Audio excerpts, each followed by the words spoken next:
সবাইকে technique easy এডুকেশনের পক্ষ থেকে শুভেচ্ছা এবং স্বাগতম। তো আমরা অনেকগুলো টপিকস নিয়ে আলোচনা করেছি। তো আজকে আমরা আলোচনা করব আর্টিকেল পার্ট নাম্বার 3। ইতিমধ্যে আমরা আর্টিকেলের দুটো পার্ট আমরা আলোচনা করেছি এবং দুটো পার্টেই আমাদের ইনডিফাইনাইট বা এ অথবা এন নিয়ে আমরা অনেক আলোচনা করেছি। তো আজকে আমরা আমরা হচ্ছে যে আমাদের আরেকটা আর্টিকেল আছে দি, যেটাকে আমরা ডিফাইনাইট আর্টিকেল বলি, এবং এইটার ভিতরে আমাদের শুধুমাত্র একটা আর্টিকেলই আছে ডিফাইনাইট বা যেটাকে আমরা বলি নির্দিষ্টকরণ করে বলি। শুধুমাত্র দিটা নিয়েই হচ্ছে আমাদের কি থাকে, আলোচনা থাকে।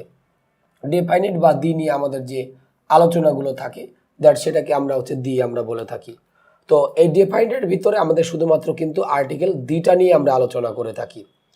তো এখন আমরা দেখব যে আমাদের আর্টিকেল পার্ট 3-তে ডিফাইনাইট আর্টিকেল বা দিটাকে আমরা সাধারণত কোথায় কোথায় আমরা ইউজ করে থাকি। তো আমরা শুরুতেই রুল নাম্বার 1 দিই। এখন আমি লিখি যে নাউনটি সম্পর্কে কিছুক্ষণ আগে বলা হয়েছিল, ওই নাউন সম্পর্কে পরবর্তীতে বলতে গেলে দি ইউজ হবে। বলতে গেলে আমাদের কাগজ করতে হবে, দি ইউজ হবে। ওকে, বিষয়টা আমরা একটু ভালোভাবে খেয়াল করব যে নাউনটি সম্পর্কে কিছুক্ষণ আগে বলা হয়েছিল, ওই নাউন সম্পর্কে যদি আমরা পরবর্তীতে কোনো কিছু যদি বলতে যাই, তাহলে অবশ্যই সেই নাউনের সাথে আমরা কাগজ করব। আর্টিকেল হিসেবে আমাদের কাগজ করতে হবে, দিটাকে ইউজ করতে হবে। তার মানে আমি একটা নাউন সম্পর্কে কিছুক্ষণ আগে বলেছি, সেটা সম্পর্কে পরবর্তীতে আমি যাই ডেসক্রাইব করি না কেন, আমরা অবশ্যই সেই নাউনের সাথে আমরা আর্টিকেল হিসেবে কাগজ করব, দিটাকে ইউজ করব। যেমন আমি যদি বলি আই স এ ম্যান, ওকে, এরপর লিখলাম দ্য ম্যান ওয়াজ, এখানে আমি কি লিখলাম, ইনোসেন্ট। ওকে, তাহলে একটু যদি বলি আই স এ ম্যান, তার মানে আমি কিছুক্ষণ আগেই একটা নাউন সম্পর্কে বলছি, সেটা হচ্ছে আমাদের কি ম্যান সম্পর্কে বলেছি। এইটার যখনই আমি কোনো ডিসক্রাইব করতে যাচ্ছি, তখনই কিন্তু আমাদের আলটিমেটলি কাকে ইউজ করতে হয়েছে, দিটাকে আমাদের ইউজ করতে হয়েছে। তাহলে আমি যেটা বলছিলাম যে আমি একটা নাউন সম্পর্কে কিছুক্ষণ আগে বলছিলাম, তো সেই নাউন সম্পর্কে আমরা পরবর্তীতে যাই ডেসক্রাইব করতে যাই না কেন, তখনই কিন্তু সেই নাউনের সাথে আমাদের আলটিমেটলি কাকে ইউজ করতে হবে, দিটাকে ইউজ করতে হবে। তাহলে আমরা এই বিষয়টা কিন্তু মোটামুটি বুঝতে পারলাম যে আমি একটা নাউন সম্পর্কে যেটা বলছি, পরবর্তীতে ওইটা সম্পর্কে যাই আমরা ডেসক্রাইব করি না কেন, আমাদের অবশ্যই সেই নাউনের সাথে আমাদের কাকে ইউজ করতে হবে, দিটাকে ইউজ করতে হবে। এরপরে আমরা যদি একটু উদাহরণ দেখি যে আই স এ বার্ড, এরপরে লিখলাম দ্য বার্ড ওয়াজ, এরপর আমরা এখানে কি লিখলাম, সিকিং, তার সাথে আমরা এখানে কি লিখলাম, ফুড। তাহলে আমি একটা নাউন সম্পর্কে কিন্তু কিছুক্ষণ আগে বলেছিলাম, ওই নাউন সম্পর্কে যখনই আমরা পরবর্তীতে কিছু বলতে যাচ্ছি, তখনই কিন্তু আমি তার সাথে কাকে ইউজ করতেছি, দিটাকে ইউজ করতেছি। তাহলে এখন আমি শুধু এখানে না, পরবর্তীতে যাই আমরা বলি না কেন, আমরা কিন্তু এর সাথে আমাদের কি মানে দিটাকে আমাদের বেসিক্যালি দিতে হবে। যেমন আমি যদি লিখি উই অবজার্ভড,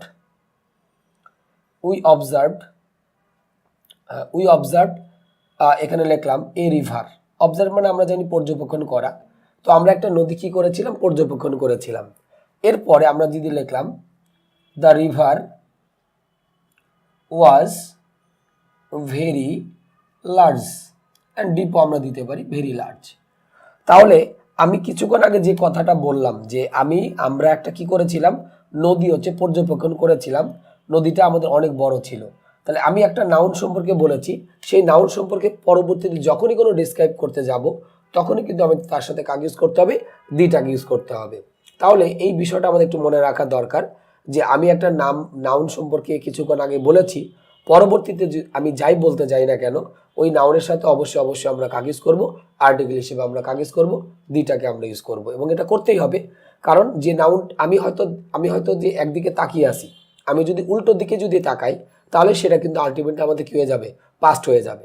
তাহলে আমরা এখানে যে কথাটা বলতে চাচ্ছি যে আমি একটা নাউন সম্পর্কে যে কথাটা কিছুক্ষণ আগে বললাম, পরবর্তীতে আমি যাই ডেসক্রাইব করি না কেন, বর্ণনা করি না কেন, অবশ্যই সেই নাউনের সাথে আমরা কাকে ইউজ করবো, দিটাকে ইউজ করব। এখানে কিন্তু অন্য কোনো আর্টিকেল দেওয়া যাবে না, মানে আমরা এখানে এ বা অন্য কিছু দিতে পারবো না। হয়তো আমি প্রথমটাতে দিতে পারবো, কিন্তু পরবর্তীটাতে কিন্তু আমাদের দিটা দেওয়া যাবে, এ অথবা অ্যান ইউজ করা যাবে না।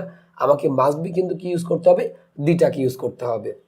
যেমন আমরা যদি এখানে লিখি যে উই এখানে আমি লিখলাম বট, ওই বট এ, তার সাথে আমি এখানে লিখলাম হচ্ছে বুক। এখন যদি আমি লিখি এ বুক ওয়াজ ভেরি নাইস, তাহলে এটা কিন্তু আমাদের ভুল। মানে আমরা যদি এখানে আর্টিকেল হিসেবে কি দিই, এটা যদি দিয়ে থাকি, তাহলে কিন্তু আমাদের এটা কি হবে, ভুল হবে। কারণ আমি একটা নাউন সম্পর্কে কিছুক্ষণ আগে কি করেছি, ডেসক্রাইব করেছি। এটা সম্পর্কে পরবর্তীতে যখনই আমি ডেসক্রাইব করতে যাব, তখন কিন্তু আর অন্য কোনো আর্টিকেল দেওয়া যাবে না, আমাকে অবশ্যই কাজ ইউজ করতে হবে, দিটাক ইউজ করতে হবে। কারণ আমার নিয়মটা হচ্ছে এইটাই যে আমি একটা নাউন সম্পর্কে কিছুক্ষণ আগে ডেসক্রাইব করেছি, ওইখানে ডেসক্রাইব করার সময় আমি এ দিতে পারি, এন দিতে পারি, তাতে কোনো সমস্যা নাই। কিন্তু পরবর্তীতে যখনই আমি এটা সম্পর্কে বিস্তারিত আলোচনা করতে যাব, তখনই কিন্তু সেই নাউনের সাথে আমাদের কাজ ইউজ করতে হবে, দিটাক ইউজ করতে হবে। তাহলে আমি এখানে যে কথাটা বলতে চাচ্ছি যে আমি একটা নাউন সম্পর্কে কিছুক্ষণ আগে বললাম, বাট পরবর্তীতে আমি যাই ডেসক্রাইব করি না কেন, আমাদের কিন্তু অবশ্যই সেই নাউনের সাথে আর্টিকেল হিসেবে কাজ ইউজ করতে হবে। অনলি শুধুমাত্র আমরা কাজ ইউজ করবো, দিটাকে ইউজ করব। তাহলে আমরা আশা করি ডিফাইন্ড আর্টিকেলের দিটা সম্পর্কে আমাদের বেশ ভালো একটা আইডিয়া হয়েছে। তো পরবর্তীতে আমরা ডেফাইনিট বা দির আরও বাকি নিয়মগুলো আমরা ডিসকাস করব। তো আমরা ডেফাইনিট আর্টিকেল বা দির অলরেডি নিয়মটা আমরা 1 নম্বর নিয়মটা অলরেডি আলোচনা করেছি। এখন আমরা খুব একটা গুরুত্বপূর্ণ নিয়ম নিয়ে আমরা একটু আলোচনা করব। সবাই এই নিয়মটা গুরুত্ব সহকারে দেখব, কারণ এই নিয়মটা থেকে কিন্তু আমাদের প্রায় সব জায়গাতে কিন্তু কোয়েশ্চেন আসে। আর্টিকেলের সবচেয়ে ইম্পর্টেন্ট নিয়মটা হচ্ছে আমরা এখন দেখব।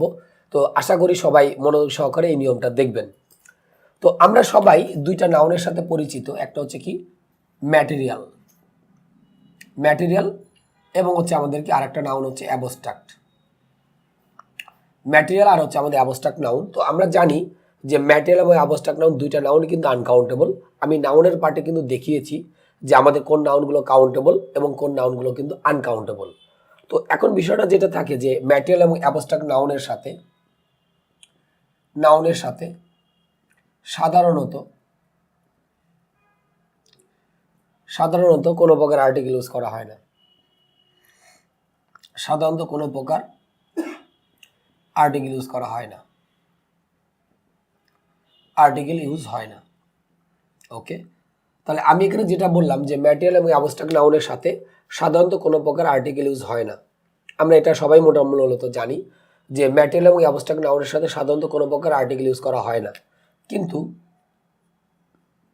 যদি এর সাথে বলতে ম্যাটেরিয়াল এবং অ্যাবস্ট্রাক্ট নাউনের সাথে, যদি এদের সাথে, কারণ যেহেতু দুটো এই জন্য আমরা এদের ওয়ার্ডটা ইউজ করলাম, কিন্তু এদের সাথে যদি কোনো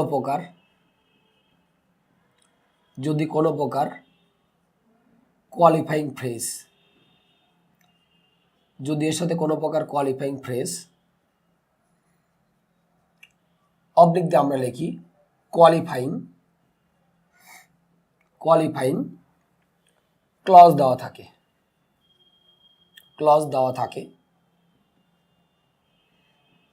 তাহলে ওই নাউনের সাথে অবশ্যই দি ইউজ করতে হবে। অবশ্যই কি হবে, দি ইউজ হবে। ওকে, তাহলে আমি এখানে যে কথাটা বলছিলাম যে ম্যাটেরিয়াল এবং অ্যাবস্ট্রাক্ট নাউনের সাথে সাধারণত আমাদের কোনো প্রকার আর্টিকেল ইউজ করা হয় না, কিন্তু যদি এদের সাথে কোনো প্রকার কি দেওয়া থাকে, কোয়ালিফাইং ফ্রেজ অথবা কোয়ালিফাইং ক্লজ দেওয়া থাকে, তাহলে ওই নাউনের সাথে অবশ্যই আমরা কাকে ইউজ করব, দিটাকে ইউজ করব। আমরা কিন্তু নতুন দুটো ওয়ার্ড পেয়েছি, একটা হচ্ছে কোয়ালিফাইং ফ্রেজ আর হচ্ছে আমাদের কি কোয়ালিফাইং ক্লজ। এটা নিয়ে আমাদের একটু ব্যাপক আলোচনা করতে হবে, কারণ এই কথাগুলো অনেক ক্ষেত্রে আমরা পাবো এবং অনেক টপিক্সে কিন্তু এই জিনিসগুলো আমি চেষ্টা করেছি আলোচনা করার জন্য। তো যেহেতু এটা আর্টিকুলার নিয়ম, সো এখানে আমরা একটু ডিটেলস আলোচনা করা ট্রাই করব। তাহলে আমরা যেটা বলছিলাম যে ম্যাটেরিয়াল এবং অ্যাবস্ট্রাক্ট নাউন, এটার সাথে কিন্তু আমরা পরিচিত। ম্যাটেরিয়াল নাউন কোনগুলো, যেটাকে আমরা বাংলায় বলে থাকি দ্রব্য বা বস্তুবাচক বিশেষ্য, অর্থাৎ যেটাকে আমরা শুধুমাত্র পরিমাপ করতে পারি বাট কখনোই কাউন্ট করতে পারি না, এটাকে আমরা সাধারণত বলে থাকি ম্যাটেরিয়াল নাউন। আর অ্যাবস্ট্রাক্ট নাউন হচ্ছে কোনটা, যেটাকে আমরা বলে থাকি গুণ বা অবস্থাবাচক বিশেষ্য, অর্থাৎ এটাকে আমরা শুধুমাত্র পরিমাপ করতে পারি বাট কখনোই কিন্তু আমরা কি করতে পারি না, কাউন্ট করতে পারি না। দ্যাট সেটাকে আমরা সাধারণত কি বলছি, অ্যাবস্ট্রাক্ট নাউন আমরা বলছি। তাহলে আমরা যেটা বলছিলাম যে ম্যাটেরিয়াল এবং অ্যাবস্ট্রাক্ট নাউনের সাথে সাধারণত আমাদের কোনো প্রকার আর্টিকেল ইউজ করা হয় না, কিন্তু যদি এদের সাথে মানে ম্যাটেরিয়াল এবং অ্যাবস্ট্রাক্ট নাউনের সাথে আমাদের কোনো প্রকার কোয়ালিফাইং ফ্রেজ অথবা কোয়ালিফাইং ক্লজ দেওয়া থাকে, তাহলে অবশ্যই নাউনের সাথে কাকে ইউজ করতে হবে, দিটাকে ইউজ করতে হবে।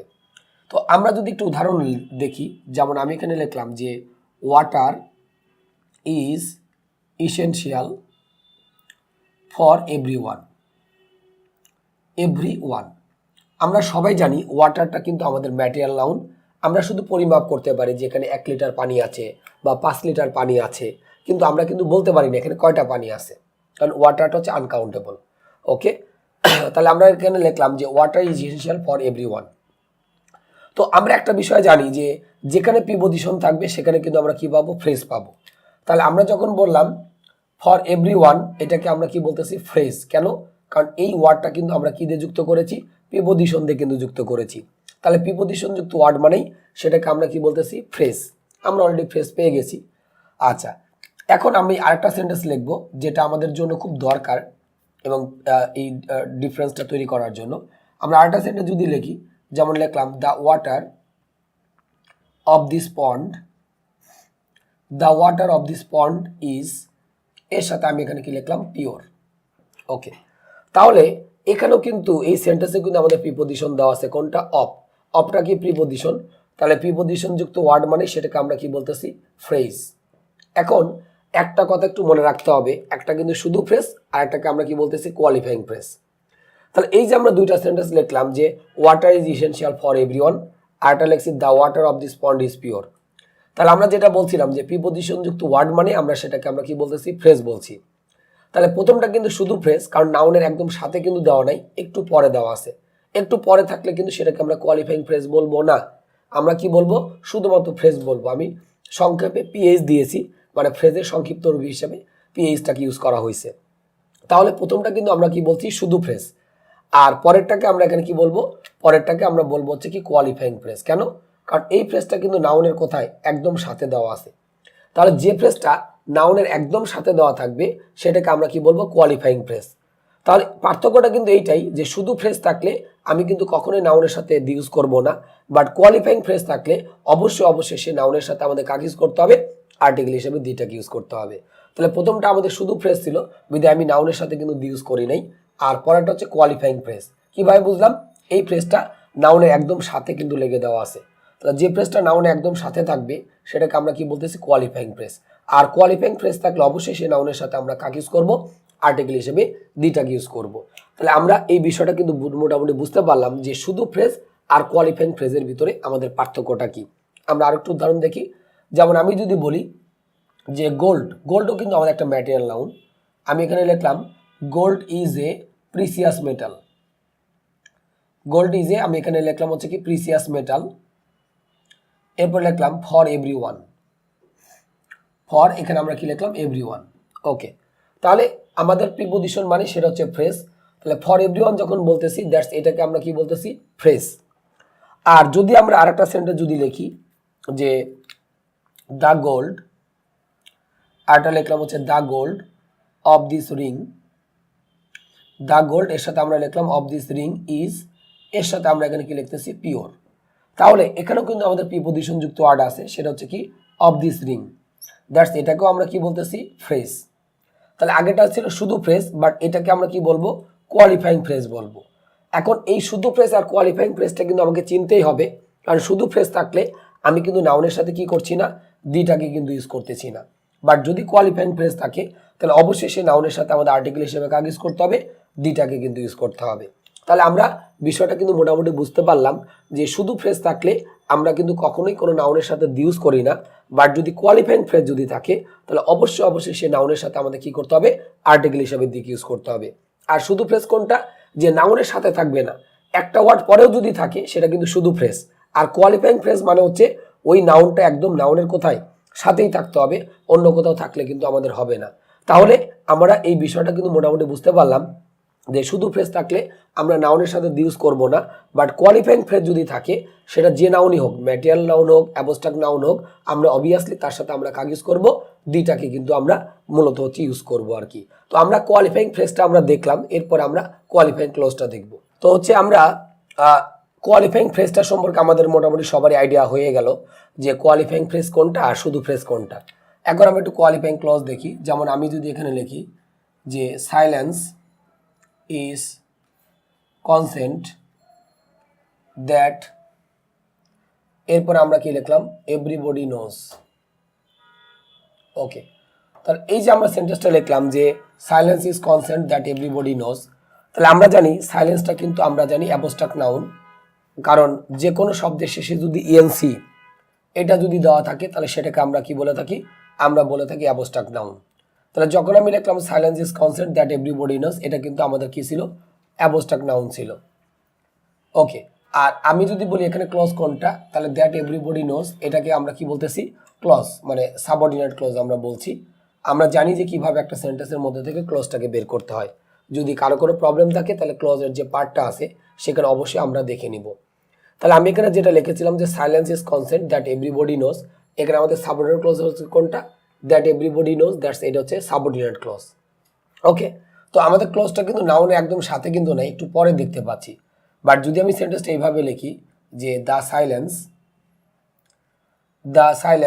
দ্যাট ইজ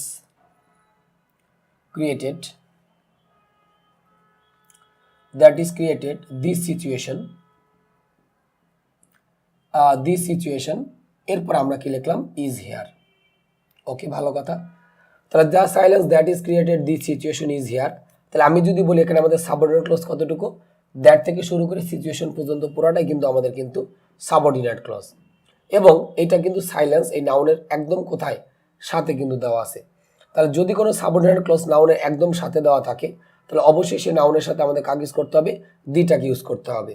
সেটা যে নাউনই হোক, সেটা আমাদের ম্যাটেরিয়াল নাউন হোক, অ্যাবস্ট্রাক্ট নাউন হোক, অথবা যেটাই হোক না কেন, তাহলে যদি কোনো নাউনের একদম সাথেই সাবঅর্ডিনেট ক্লজটা দেওয়া থাকে বিদায় ওই নাউনের সাথে অবশ্যই আমাদের কাজ ইউজ করতে হবে, দিটাকে ইউজ করতে হবে। আবার কিন্তু এখানে আমরা কোয়ালিফাইং ফ্রেজও ইউজ করতে পারতাম।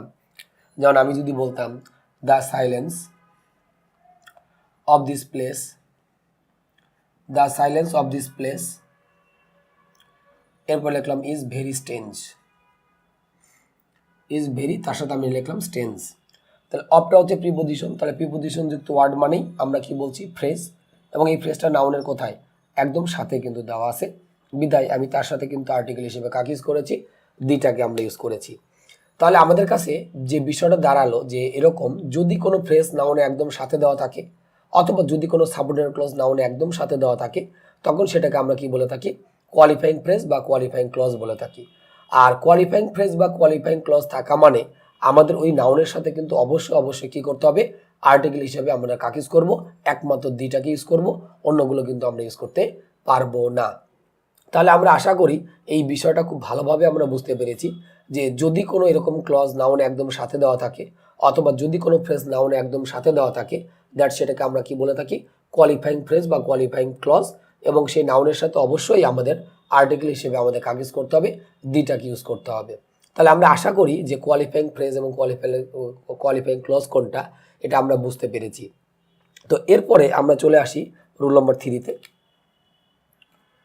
রুল নম্বর 3 আলোচনা করার আগে আমি একটু রিভিউ করব, সেটা হচ্ছে যে এ আর এন এর আমাদের একটা নিয়ম ছিল যে আমাদের সাধারণত কি যে প্রপার নাউনের সাথে সাধারণত কোনো প্রকার আর্টিকেল ইউজ করা হয় না, কিন্তু প্রপার নাউন যদি আমাদের কি হিসেবে কাজ করে, কমন নাউন হিসেবে কাজ করে, তাহলে তার সাথে কিন্তু আমাদের অবশ্যই কি ইউজ করতে হবে, আমাদের এ অথবা এনটাকে ইউজ করতে হবে। তো আমি একটু লিখি যে প্রপার নাউন কমন নাউন হবার পরও, প্রপার নাউন কমন নাউন হবার পরও যদি এর সাথে মানে প্রপার নাউনের সাথে যদি এর সাথে কোনো প্রকার কোয়ালিফাইং ফ্রেজ অবলিক দিয়ে লিখলাম কোয়ালিফাইং ক্লজ, অবলিক দিয়ে আমরা কি লিখলাম কোয়ালিফাইং ক্লজ দেওয়া থাকে তাহলে দি ইউজ হবে। তাহলে আমাদের কি হবে, দি ইউজ হবে। আমি আবার নিয়মটা একটু রিভিউ করি। প্রপার নাউন কমন নাউন হওয়ার পরও যদি এর সাথে কোনো প্রকার কোয়ালিফাইং ফ্রেজ অথবা কোয়ালিফাইং ক্লজ দেওয়া থাকে তাহলে আমরা কাকে ইউজ করব, দিটাকে ইউজ করব। আর ইতিমধ্যে কিন্তু আমরা অলরেডি জেনে গিয়েছি যে আমাদের কোয়ালিফাইং ক্লজ কোনটা আর শুধু আমাদের ক্লজ কোনটা, বা কোয়ালিফাইং ফ্রেজ কোনটা অথবা শুধু ফ্রেজ কোনটা। অর্থাৎ একদম নাউনের সাথে যে ফ্রেজটা বা ক্লজ যদি দেওয়া থাকে তাহলে সেটাকে আমরা বলে থাকি কোয়ালিফাইং ফ্রেজ বা ক্লজ। আর কোয়ালিফাইং ফ্রেজ বা ক্লজ থাকলে অবশ্যই সে নাউনের সাথে আমরা কি ইউজ করব, আর্টিকেল হিসেবে আমরা দিটাকে ইউজ করব। তো আমি একটু নিয়মটা রিভিউ করি, কারণ আমরা এআর এনে ওই নিয়মটা আলোচনা করেছিলাম, হয়তো অনেকের মনে নাও থাকতে পারে বা হয়তো ওই পার্টটা নাও দেখা থাকতে পারে। আমি প্রথমে লিখেছিলাম যে নজরুল, আমি নজরুল দিয়ে উদাহরণটা দিই, Nazrul is a great poet. আমার প্রথম এক্সাম্পলটা ছিল এইটা, Nazrul is a great poet. আমরা সবাই জানি এখানে নজরুলটা আমাদের কি ছিল, প্রপার নাউন। আমি কিন্তু কোনো প্রকার আর্টিকেল কিন্তু দেইনি, কারণ আমরা জানি যে প্রপার নাউনের সাথে কোনো প্রকার আর্টিকেল ইউজ হয় না। কিন্তু প্রপার নাউন যদি কি হয়, কমন নাউন হয়, তাহলে প্রপার নাউন কিভাবে কমন নাউন হইতে পারে, যদি আমি তুলনা করি, কম্পেয়ার করি, কম্পেয়ারটা আমার একজনের ভিতর হইতে পারে, একাধিক ব্যক্তিবর্গের ভিতরেও কিন্তু কি হইতে পারে। যেমন আমরা পরবর্তীতে লিখেছিলাম যে you are a Nazrul, you are a, এখানে আমরা লিখেছিলাম হচ্ছে কি নজরুল। নজরুলটা এখানে কিন্তু আমাদের কিন্তু কমন নাউন, কারণ আমি নজরুলকে তোমার সাথে বা তোমাকে নজরুলের সাথে কি করেছি, কম্পেয়ার করেছি। নজরুলের এনটা যেহেতু কনসোনেন্ট বিদায় আমরা কাকে ইউজ করছি, এটাকে আমরা ইউজ করেছি। যদি এটা ভাওয়েল দিয়ে শুরু হইতো তাহলে হয়তো সেটা আমি কি এন দিয়ে করতাম। তাহলে আমি যেটা লিখলাম যে Nazrul is a great poet, এখানে নজরুলটা প্রপার নাউন ছিল, কোনো আর্টিকেল কিন্তু ইউজ হয়নি। কিন্তু যখন এই প্রপার নাউনটা আমাদের কি হয়ে গেল, কমন নাউন হয়ে গেল, তখনই কিন্তু তার সাথে আমাদের কি ইউজ করতে হবে, এ অথবা অ্যানটাকে ইউজ করতে হবে। এখন আমি যেটা বলছিলাম যে প্রপার নাউন কমন নাউন হবার পরও যদি এর সাথে কোনো প্রকার কোয়ালিফাইং ফ্রেজ অথবা কোয়ালিফাইং ক্লজ দেওয়া থাকে তাহলে অবশ্যই সেই নাউনের সাথে আমরা কাকে ইউজ করব, দিটাকে ইউজ করব। তাহলে এখন আমরা যদি একটু এক্সাম্পল দেখি, ইউ আর, এখানে আমি গ্যাপ দিলাম, তারপর আমি এখানে লিখলাম হচ্ছে কি নজরুল অফ দিস এজ। তাহলে আগেরটার সাথে আমি কম্পেয়ার করলাম যে ইউ আর নজরুল এতটুকু পর্যন্ত কিন্তু আমাদের দেওয়া ছিল, বাট আমি লাস্টে যদি একটু খেয়াল করি অফ দিস এজ, তাহলে আমাদের এখানে যুক্ত আছে কি প্রিপোজিশন যুক্ত ওয়ার্ড। তাহলে প্রিপোজিশন যুক্ত ওয়ার্ড মানে আমরা কিন্তু কি জানি, ফ্রেজ। আর এই ফ্রেজটা কোথায়, নাউনের একদম সাথে কিন্তু দেওয়া আছে, একটু পরেও কিন্তু দেওয়া নাই। তাহলে একদম নাউনের সাথে যে ফ্রেজটা দেওয়া থাকবে দ্যাট সেটাকে আমরা কি বলবো, সেটাকে আমরা বলবো হচ্ছে কোয়ালিফাইং ফ্রেজ। তাহলে আমরা এখানে যেটা দেখলাম, যেহেতু এই নাউনের সাথে আমাদের কোয়ালিফাইং ফ্রেজটা দেওয়া আছে, তাহলে কোনো কথা নাই, আমাদের আর্টিকেল কিন্তু একটাই, শুধুমাত্র কাকে ইউজ করতে হবে, দিটাকে ইউজ করতে হবে। কারণ আমাদের যে কোনো নাউন হোক সেটা প্রপার হইতে পারে, কমন হইতে পারে, কালেকটিভ হইতে পারে, ম্যাটেরিয়াল হইতে পারে, অ্যাবস্ট্রাক্ট নাউন হইতে পারে, যে কোনো নাউনই হোক না কেন, যদি তার সাথে আমাদের কোনো প্রকার কোয়ালিফাইং ফ্রেজ অথবা কোয়ালিফাইং ক্লজ দেওয়া থাকে তাহলে অবশ্যই সে নাউনের সাথে আমরা কাকে ইউজ করবো, দিটাকে আমরা ইউজ করব। তাহলে আমরা এই বিষয়টা কিন্তু মোটামুটি বুঝতে পারলাম যে কোয়ালিফাইং ফ্রেজ বা ক্লোজ থাকা মানে যে নাউনই হোক না কেন, যে নাউনই সেটা কনভার্ট হোক না কেন, আমরা আর্টিকেল একটা ইউজ করব, শুধুমাত্র কোনটা, দি। আর ইতিমধ্যে কিন্তু কোয়ালিফাইং ফ্রেজ বা কোয়ালিফাইং ক্লজের আমরা নিয়মটা অলরেডি বুঝে গিয়েছি যে কোয়ালিফাইং ফ্রেজ কোনটা বা কোয়ালিফাইং ক্লজ কোনটা। তো আমি যখন নাউনের পার্টে একটা চার্ট দেখিয়েছিলাম যে আমাদের কোন ওয়ার্ডগুলো কাউন্টেবলে বসে, কোন ওয়ার্ডগুলো আনকাউন্টেবলে বসে, তো আমি কিন্তু বলেছিলাম যে এ আর এন শুধুমাত্র কি কাউন্টেবলে বসবে, কখনো কিন্তু আনকাউন্টেবল নাউনে এ অথবা এন বসবে না। আর দিটা কিন্তু আমি দুই পাশে লিখেছিলাম, কাউন্টেবলের পাশেও লিখেছিলাম, আবার কি আনকাউন্টেবলের পাশেও কিন্তু আমরা কি করেছিলাম, মানে আমরা দিটাকে কিন্তু দিয়েছিলাম। তাহলে আমরা আশা করি যে আমরা আর্টিকেলের যে পার্টটা আমরা আলোচনা করলাম ডেফাইনিট বা দির, আমাদের নিয়ম অনুসারে মোটামুটি আমাদের শেষ। তবে আমাদের আরেকটা কিন্তু আর্টিকেলের ইউজ আছে যে যেখানে কোথাও আর্টিকেল আমরা ইউজ করি না, তো সেই পার্টটা আমরা ফোরে আমরা আলোচনা করব সেই নিয়মটা সম্পর্কে। তো মোটামুটি যে আমাদের আর্টিকেলের ইনডিফাইনাইট হোক ডেফাইনাইট হোক, মানে এ এন এবং দিটাকে আমরা তো দুটো ভাগে ভাগ করেছিলাম। তো আমাদের নিয়ম অনুসারে কিন্তু আমাদের টপিক হচ্ছে মোটামুটি শেষ। তো আমরা নেক্সট পার্টে আমরা কোথায় ক্রস ইউজ করব আর কোথায় ডাটাকে ইউজ করব এই নিয়মটা আমরা দেখব। তো আশা করি আমরা সবাই, মানে আর্টিকেলের যে তিনটা পার্ট আমি আলোচনা করলাম, সবাই আশা করি খুব ভালোভাবে বুঝতে পেরেছি। যদি আমরা কেউ কোথাও না বুঝে থাকি অবশ্যই কমেন্টে আপনাদের সমস্যাগুলো জানাবেন, আমরা চেষ্টা করব যত দ্রুত সম্ভব সেগুলো সলভ করে দেওয়ার জন্য। তো আশা করি যে পার্ট 4টা সবাই দেখবেন, এই আশা ব্যক্ত করে আমি পার্ট 3 আর্টিকেলের পার্ট 3 এখানে আমি শেষ করছি। সে পর্যন্ত সবাই ভালো থাকবেন, খোদা হাফেজ।